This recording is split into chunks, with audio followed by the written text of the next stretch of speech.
Coming in again, ladies and gentlemen, enduring this extraordinary session of our Samsiddhi, I implore Dr. Arathi Krishnan, Associate Professor of Dravyaguna, Ayurveda College, Coimbatore, to present her welcome address. Over to you, ma'am. Om Dhanvantare Nama, Namaste. On behalf of Ayurveda College, Coimbatore and Department of Dravyaguna, I extend a warm welcome to the guest speaker of today's program, Dr. Ajayan S., Professor and Head of Department of Dravyaguna, Ashtangam Ayurveda Vidyapeetham and Chikitsalayam, Palakkad. He is a strong proponent and field of expertise in Dravyaguna. The details of rare endemic plants from eastern and western Ghats was shared regularly on various social medias like Facebook and on his YouTube channels. He is also a fascinating individual and we are grateful for his presence among us today. Without further ado, please join me in welcoming Dr. Ajayan S. Welcome you, sir. I also extend a sincere welcome to our beloved principal, Dr. Sudhir Raj, and other delegates for this session. The topics for today's session is importance of medicinal plants of Nallamala Hills. Hello. Hello. Sir, sir? Am I audible, sir? Yes, ma'am. Yes, You're audible. You are in mute now. No, audible, madam. Audible. Okay. The topics for today's session is importance of medicinal plants of Nallamala Hills, Eastern Ghats of Andhra. I expect this will be a fruitful session for all the delegates. Once again, I heartily welcome you all. Thank you. Ajnana-timirantasya jnananjana-shalakaya chakshurunmelinam yena tasmai Sri Guruve namaha. As the shloka says, he is an eye-opener not only for me but for many students. He started his career in 2004, stepped his legs on 5 different colleges and made a successful life as our enchanter for Dravyaguna Vijnaniya. He is doing a great work on preservation and conservation of plants in ethnobiodiversity. He also brought up and popularized many rare and substitute drugs to our mission. He constituted botanical gardens in various Ayurveda colleges. Dr. Ajayan sir is also a prestigious author of a number of papers on the subject of Agastya Marma Shastra. He serves as a member faculty in CCRAS, Central Council for Research in Ayurveda, MGR University. He served as a key resource person in various workshops and CME programs. He has innumerable specialization in his career, his achievements, and can't be put up in our words, sir. Now, I am grateful to call Dr. Ajayan sir to present his lecture on important medical plants of Nallamala Hills, Eastern Ghats of Andhra. Over to you, sir. Thank you, Niranjan. So, good evening, everybody. Respected my dear Sudhir Raj sir, respected Mangli sir, respected Arati madam, and dear Niranjan, Shanmugi, and all dear friends, great Vaidyas and students. So today, it's a great opportunity and an honor to share some of the information regarding the medicinal plants of Nallamala Hills of the Seychelles. It is a very divine abode of Lord Shiva and Parvati, considered to be one of the most important Shaktipidas. So the Seychelles area is the most important Shaktipada of the Shiva, and we can feel a specific type of energy in these places. So today we are going to see some of the medicinal plants that is mentioned in Anandagandha especially. So how we come to know about this place and how I included in this means, my dear friend Dr. Gopi Krishna has a very in-depth knowledge and experience in Rasashastra. He is the disciple of Siddhananda Mishraji. And with the Siddhananda Mishraji Guru, the great Guru, we are 3 times we went there. And we found that there are so much of resources regarding the Rasashastra and the medicinal plants are there. So that made us to study this area in flora and the means of geological importance. And we planned all together with a special reference to Anandagandha. And Anandagandha is a book that mentioning about the plants and the geological resources of this particular area. So that made us to reach there, and with the great Guru Kripas and God's blessing, we are able to see some of the plants. We are having a good team along with us on that time, and a good team means good gurus, and very fortunate to get such type of people for sharing this. So with all your permissions and gurus' blessings, I'm going to share some of the information regarding this. So with a prayer, we can start.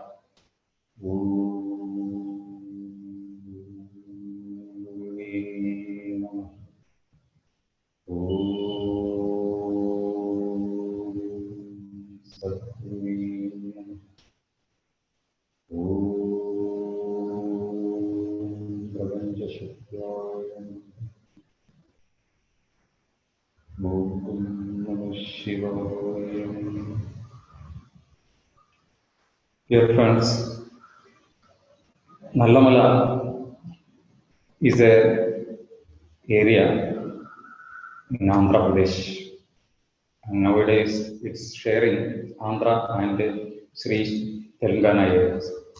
So both the states will include these hill ranges. So first we can see how the geography of this particular area is. So if you see, this hill is situated in the Eastern Ghats, a discontinuous range of mountains along the India's eastern coast. It's running from northern Orissa through Andhra Pradesh and to Tamil Nadu. So if you see here, you can see that it's coming to the Telangana, Andhra area, and the place where it is marked is the Sri Shailam area. So this is the place we explored. We explored for 7 days. 7 days we done a thorough survey of these areas. Whatever is possible, we went there and done the surveys. And this area has having a varied flora. If you see this area, you can see the Nallamala forest area. It's parallel to the near to the adjacent to the Bay of Bengal. So from the Bay of Bengal, it is very near, and it is running through Andhra Pradesh, Telangana areas, and major portions in the Tamil Nadu, and little part of Karnataka is also coming, and little part of Kerala is coming. Actually, the major portion is situating in this area, in the Nallamala forest area. And Nallamala forest, especially in the Kurnool region, it's coming. And this mountain range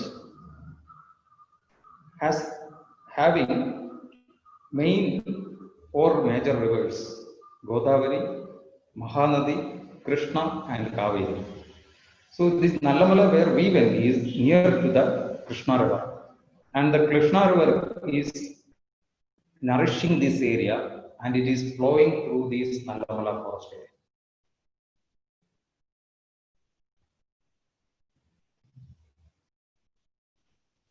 This Eastern Ghats is 430 kilometer length, and average elevations is also 520 meter is there.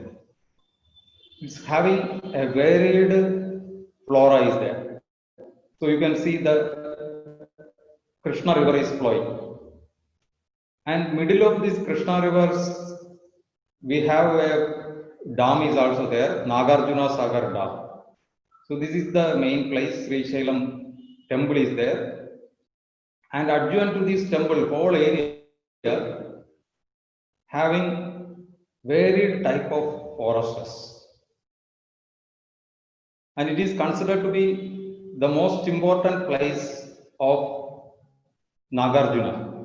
The Siddha Nagarjuna has conducted so many studies here, and it is one of the important center for Buddhist also. So if you look into the length of this, it's a 430 kilometer, we already discussed, and average width of 30 kilometers, and its area covering is 6,740 square kilometer and altitude of 200 to 900 meter. And its climate is monsoon. It's coming on June, September. The southwest monsoon is coming. And after this, September, October is the ideal time to visit because you can get a varied flora after the rainy season. And the rainfall average is 74 centimeter, and the maximum temperature noticed is 45 degrees centigrade, especially in the March and May. That time is the most driest time. So if you look into this area, the forest types are, we can see southern dry mixed deciduous forest. So it is a typical forest on the southern part of India, a dry mixed deciduous, where the trees will fall down the leaves and it will become bare on that time. And another forest is South Indian mountain forest, moist deciduous forest. Here you can see that there will be a grass plants are there, shrubs will be there, like that various types of plants will be there, and we can feel the greenery on almost all time. Another is the scrub jungles, where only we can see the most predominant thorny plants and the plants which is having the milky exudations.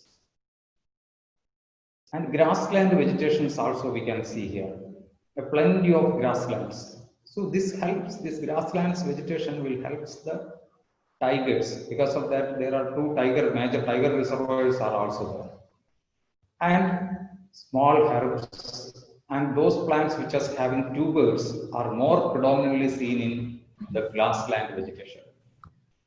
Because of the Krishna River, we can see hydrophytic vegetations very commonly on the plains and the valleys. So these areas we can see some aquatic plants and semi-aquatic marshy plants too. And Nallamala is blessed with some of the special vegetations. One important vegetation is Boswellia vegetation. Boswellia is our shallagi. One of the endemic varieties of the shallagi we can predominantly see in certain area. So Boswellia is the dominating plant on that particular area. Another is the Terminalia alata. Terminalia alata forest. These forests are a type of Arjuna variety, and these forests are predominantly with the Terminalias, closely packed trees of Terminalia alata. So this Terminalia alata plant is having a specialty. If you make a punch on this plant bark and open it, it will emit water. The water will be coming out just like in the hose. You may come across with some of the videos. That is the Terminalia alata plant. And we can see bamboo vegetation area, Hardwickia vegetation area, Phoenix cumulis, our Parushaga, like vegetative areas. Like this, we can see some of the special vegetative areas also in this Srisailam forest area.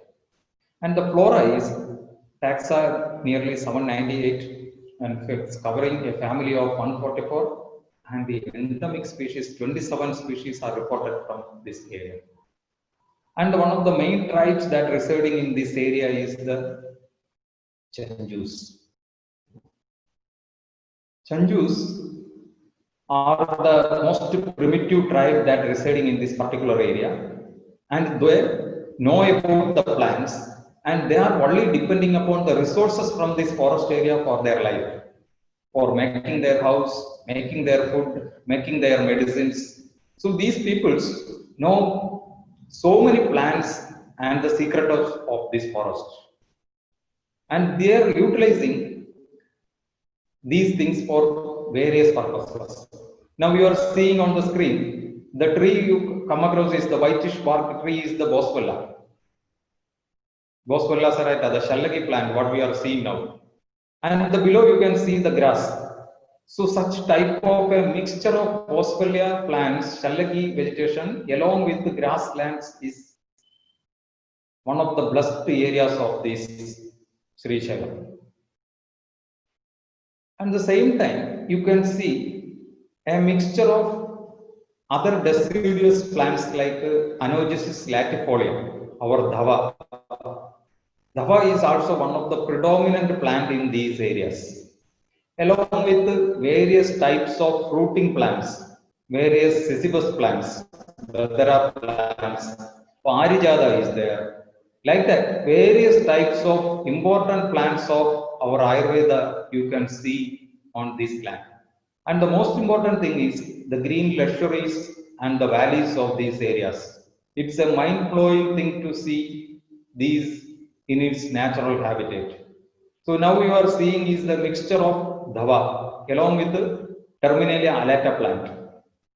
Our Chagagarna and dhava is combinedly doing like this. So this is a typical South Indian mountain dry deciduous mixed forest. So when we went, it's after the rain, so that we can see this much of greenery on this place. And if you see, the plants of these areas are also having so much of divine powers, means so much of medicinal powers. So if you look into our Samhidas, you can see that Samhidas are mentioning about Divya Ushadis, Mahaushadis, and some Aushadis which can promote the actions just like the Somas. So from Sushruta Samhita, if you come to Anandagandha and to the Rajanigandu, if you are seeing, there are various types of descriptions regarding this. Especially in the Anandagandha and Rajanigandu, we can see that plenty of plants which is having a special properties are mentioned. Especially after emerging the Rasashastra branch, they used so many plants for converting the metals and minerals. And most of them are having great powers, and they mentioned as Siddha Ushadis, or the plants which is having the power to make the power to nullify the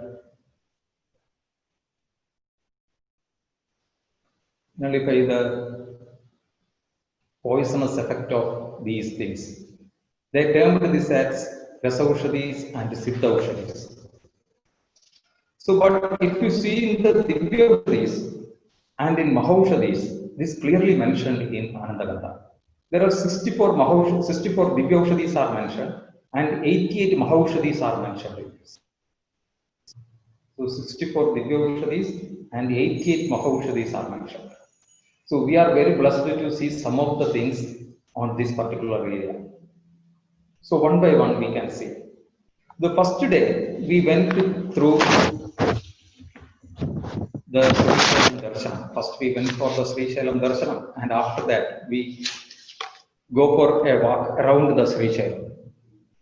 So on the first day we are able to see a divine plant on the first visit itself on the side of the road, that is the Mahishavalli.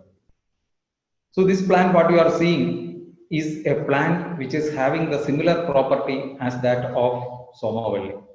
It is considered to be one of the divine plant, and it is mentioned under Divya Ushadis. The second Divya Ushadi that mentioned in the Anandagandham is Mahishavalli. So it is having similar actions as that of a Somavalli. Why it is called Mahishavalli means, in the Somavalli, if you break, it will exudes just like Medas. A color of viscous liquid will come similar to that of Medas. But here, the milky exudate will be just like milk only, white viscous liquid. So it is also having same property as that of Somavalli. And Acharya is telling that it's having the same Rasa Virya Vibhaga qualities. So if you look into our classics, it is mentioned that these plants are having very important action in our Manasika Rogas, especially in Apasmara Unmada Chikilsas. If you see, we have the references of Somavalli Kashayam, Somavalli Gridam, and other things. And the most important thing is, we all know about the Manasamitram Gulika. The Bhavana of Manasamitram Gulika is done with Somavalli. So this is the Somavalli that used for this purpose.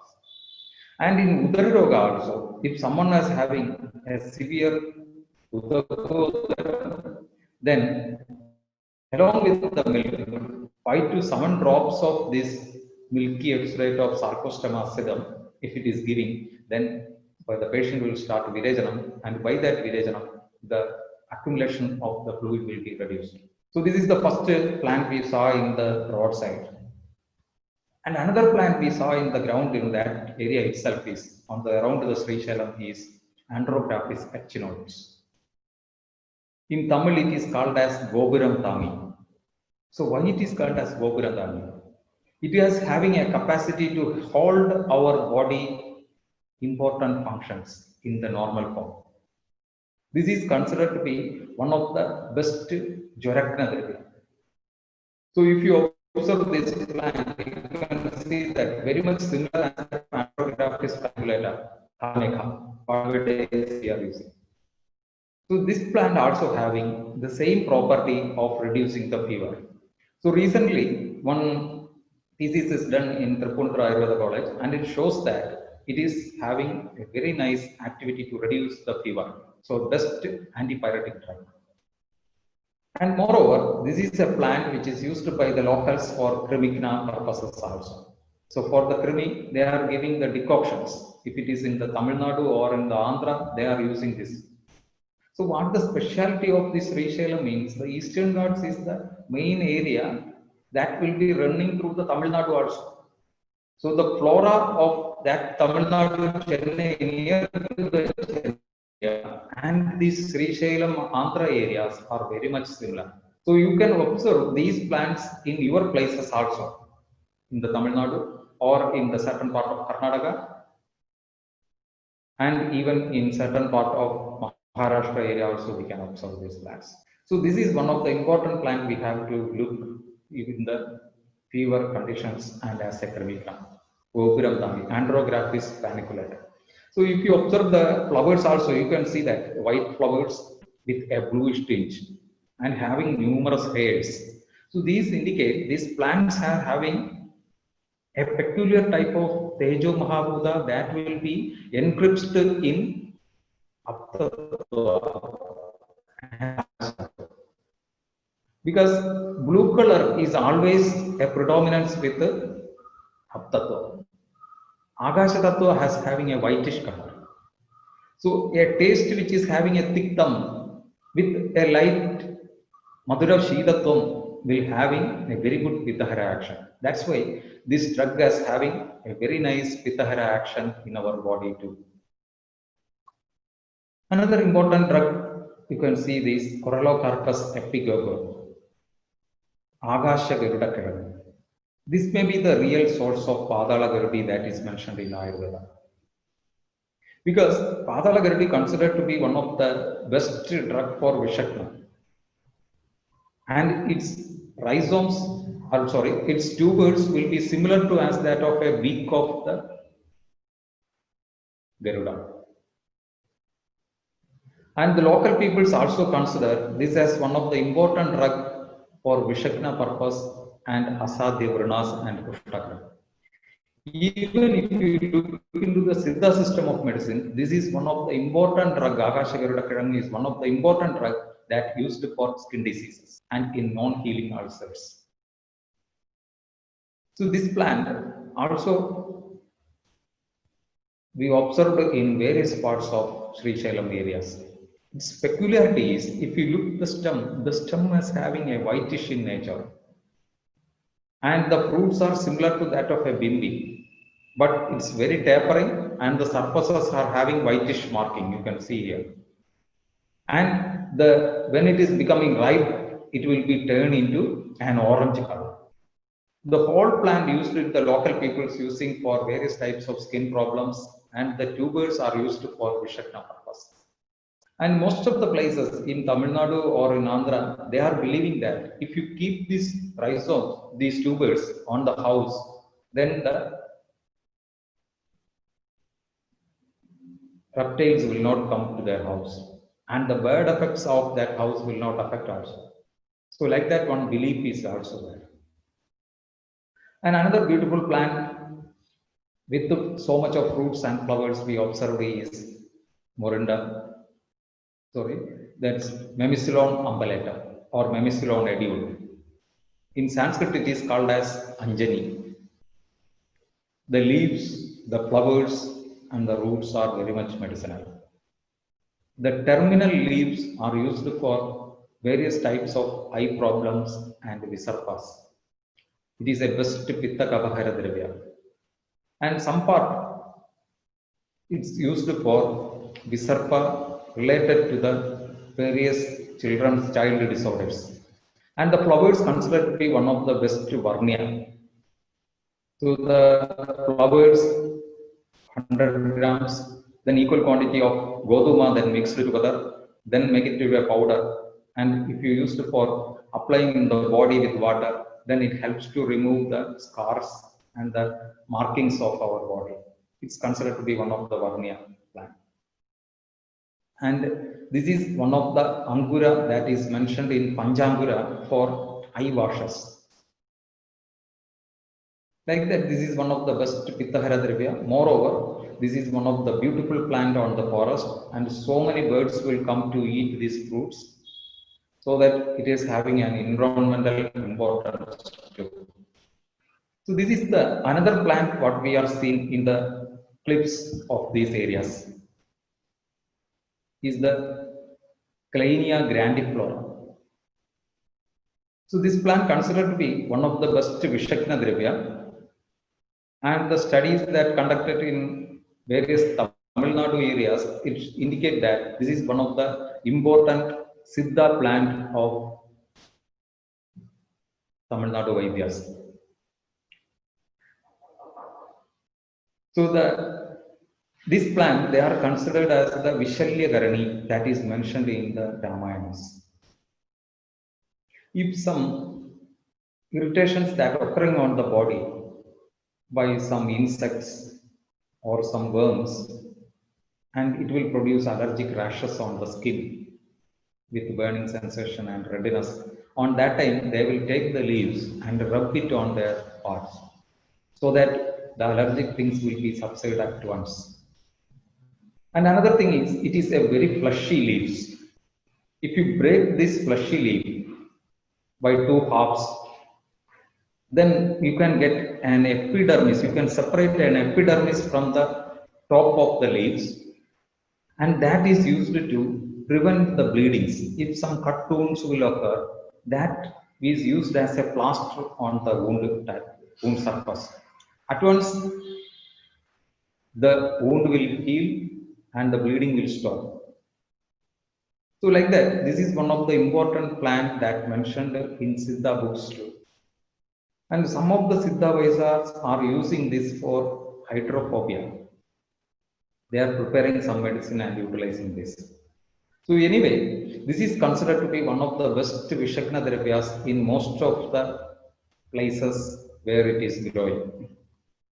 So we are fortunate to see in the rocks, between the rocks on the cliffs, you can see that this plant will be growing. And even in the drying season, very driest season also, the plant will not die. It will sustain like that, and it will flower after the rainy seasons. So another plant what we are seeing is Chashushya. So Vana Kulatha, Aranya Kulatha, Cassia Apsus. In Tamil, Karunganam, Kattukol. So these seeds, leaf are medicinal. Especially the leaves are used in Netra Abhisheka, conjunctivitis. The leaves will be put in the water and make a decoction, and it will be used for washing the eyes. The seeds considered to be one of the good Pramehakna Dravyam, and it is also useful in Kapaharatham also. So various ways we have so many references regarding the Varnagulata. The Chashushya Kashyapsis is plenty in that Sri Shaiva area. So this is the another important plant what we see in the Mannanur area. This is considered to be one of the terrestrial orchids. So Acharya Sushruta has mentioning about so many Divyaushadis which is having the similar properties as that of Soma. So one of the Divyaushadi that's mentioned by Acharya Sushruta is Aja. Ajasthanapagandham. So a plant which is having the tubers has having the similarity as that of the thana of the Aja. Sakshira Shuparubini, a small plant which is having an exudates Aja Mahaushadi Nyayam Shanga Kunda. So its flowers will be looked like Shanga color, whitish in color. Indu Pandura. So it is having a Shveda type of colors or yellow like colors combinations with Vijitra Kusumam. It's having a various types of petals. The petals will be in the various forms. So this is one of the plants we saw on there. It is a terrestrial orchids and the tubers are very much having the Rasayana properties. So you can see the yellow variety here. So both the plants we saw near to near. So this is the yellow variety of Habenaria species, and that one is another Habenaria species with white flowers. So you can see that my respected Dr. Venugopal sir is holding that. On sir's hand, you can see that the Kandavat tubers, Tula Grandhivat tubers. So the tubers are whitish in color. If you wash it, you can see that it is whitish in color, very transparent and Madhura Rasa. So these types of Divyaushadis, where it is occurring? It's occurring on Parthiva Bhumis. So we are able to observe this only in the Mannanur area where there will be a Parthiva Bhumi. So Parthiva Bhumi is a predominant Bhumi which is having all the nutritious things and blackish in color with a moist things. So this is a bamboo predominant plant predominant area, and under the bamboo plants we observed these types of terrestrial orchids which is having these type of features. So this is one of the Divyaushadi we are able to observe in that particular area. And the second day we went to for in a Bindu Tirtham and Ishtakameshwari area. So this is an area where we have went through a dry deciduous forest, and after that we enter into an hydrophytic area where a small stream and a river is going on. And this is considered to be one of the divine places, and most of the time